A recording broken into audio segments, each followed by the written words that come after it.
नमस्कार, मैं आपकी दोस्त अंजलि।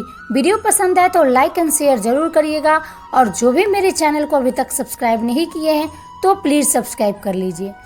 आज का टॉपिक है मंदोदरी ने रावण से कहा श्री राम के शरण में चले जाइए।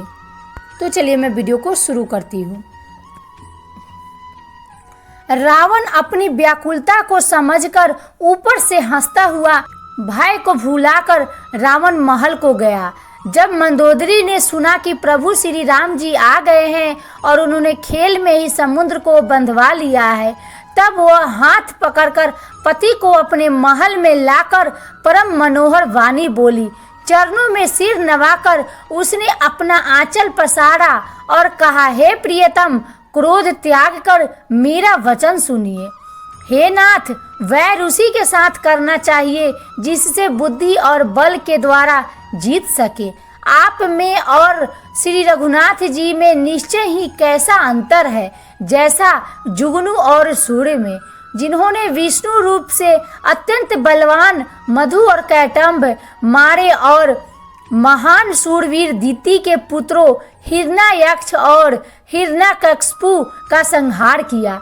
जिन्होंने वामन रूप से बलि को बांधा और परशुराम रूप से सहस्त्र बाहु को मारा, वे ही भगवान पृथ्वी का भार हरण करने के लिए राम रूप में अवतीर्ण हुए हैं। हे नाथ, उनका विरोध न कीजिए जिनके हाथ में काल, कर्म और जीव सभी है। श्री राम जी के चरण कमलों में सिर नवाकर उनकी शरण में जाकर उनको जानकी जी सौंप दीजिए और आप पुत्र को राज्य देकर वन में जाकर श्री रघुनाथ जी का भजन कीजिए।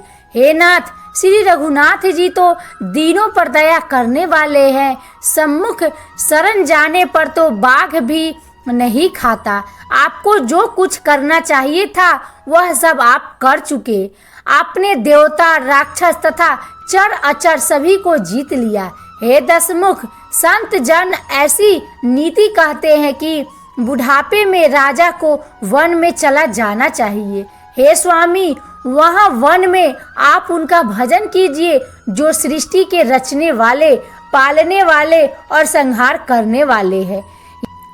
हे नाथ, आप विषयों की सारी ममता छोड़कर उन्हीं शरणागत पर प्रेम करने वाले भगवान का भजन कीजिए, जिनके लिए श्रेष्ठ मुनि साधन करते हैं और राजा राज्य छोड़कर वैरागी हो जाते हैं।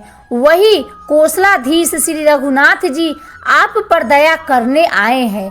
हे प्रियतम, यदि आप मेरी सीख मान लेंगे तो आपका अत्यंत पवित्र और सुंदर यश तीनों लोकों में फैल जाएगा।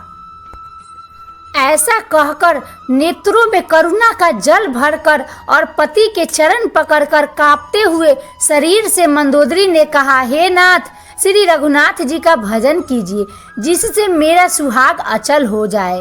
तब रावण ने मंदोदरी को उठाया और वह दुष्ट उससे अपनी प्रभुता कहने लगा, हे प्रिय, सुन, तूने व्यर्थ ही भय मान रखा है। बता तो जगत में मेरे समान योद्धा है कौन? वरुण, कुबेर, पवन, यमराज आदि सभी दिक्पालों को तथा काल को भी मैंने अपने भुजाओं के बल से जीत रखा है।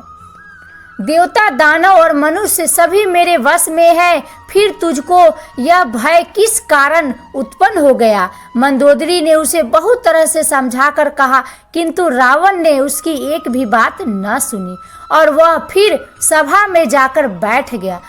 मंदोदरी ने हृदय में ऐसा जान लिया कि काल के वश होने से पति को अभिमान हो गया है। आई होप वीडियो पसंद आई होगी। पसंद आए तो ज़्यादा से ज़्यादा शेयर करें और कमेंट करें। तब तक के लिए खुश रहिए, खुशियाँ बांटते रहिए। राम जी आप सबका भला करेंगे।